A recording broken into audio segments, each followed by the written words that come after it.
Kayo ho ba sa inyong personal knowledge, di ba yung extrajudicial rendition na sinasabi ho ni Pastor Quiboloy, yan ho ba ay makatotohanan o yan ho ay isang parang kathang-isip lamang ni Pastor Quiboloy? Meron ho ba kayong alam tungkol ho dito sa extrajudicial rendition na ito? Naku po, tinuturo ko po yan sa international law ng aming law school po na gifound ni Pastor Apollo C. Quiboloy. Extraordinary rendition. Actually, Ordinary pala. Extra legal rendition. Illegal po yan. In other words, para maintindihan po ng ating mga nakikinig, parang kidnapping yan sponsored by a state authority or state entity to abduct a particular person wanted in their government and transport it to another government, to another jurisdiction whose laws on torture, interrogation are not so strict, no? So, black sites ang tawag niyan. May mga incidents na po ba ito? Ay naku, ang dami po. We have the Abu Harar case. We have the Abu Umar case which transpired in Milan, Italy. Yung Egyptian cleric nandun lang sa Milan. Naglalakad siya papunta sa mosque. Kinidnap siya ng US government. And then, dinala doon sa Egypt at tinorture at kasi napagkamalan siyang terorista. No? Huwag na lang tayo muna kasi ang daming mga instances na mga, especially after one war on terror, na kinidnap, dinala doon sa Guantanamo Bay or kinuha from Europe, sa Poland nga, for instance. Meron ding isang cleric doon na dinakip lang, no? Naglalakad, dinakip at dinala sa isang black sites doon sa Egypt. And Poland was even charged before the European human rights courts. And Poland was ordered to pay damages, no, to the family of the persons who were abducted. Pero wag na yan kasi yung mga war on terror men. Was there been instance that it has been exercised here in the Philippines? Yes.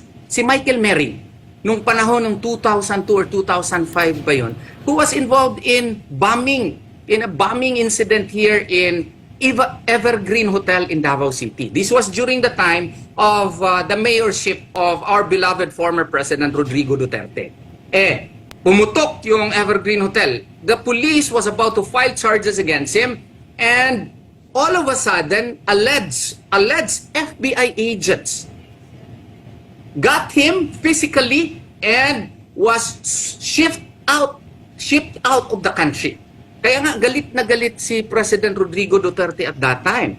And to think that the bombing incident happened in the Philippines, then according to the territoriality principle of our criminal law, Philippines has jurisdiction over the crime committed supposedly by Michael Merry. But what did the US do? Allegedly, no? It shipped its own citizen away from Philippine jurisdiction, and that is a violation of our internal laws. What else? Sabihin natin, ang tagal naman yun. Ano pang mga example mo? Ito. Presidente na mismo, de facto president ng Panama. I think you all know Manuel Noriega. He was once a friend of the United States government, but then he got allegedly involved in drugs. So the United States of America decided to invade Panama and swoop down, arrest Manuel Noriega right there in the territory of Panama and brought to the United States of America and was tried there.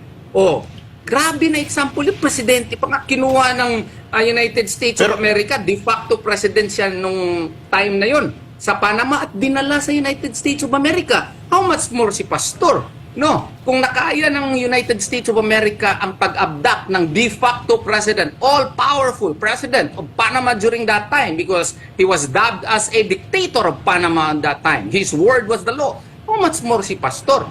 So yun, there is really legitimate and reasonable grounds to believe that Pastor's fears are not unfounded. Kaya nga, ang request lang naman niya is, baka naman pwede, Mr. President, na i-assure mo ako. Meron lang written affirmation na hindi mo ako dalahin sa Amerika or that United States of America will not interfere in the court proceedings here in the country. Is that unreasonable? I don't think so. Let's have an open mind about this, and I think the request of Pastor Apollo C. Quiboloy is not unreasonable.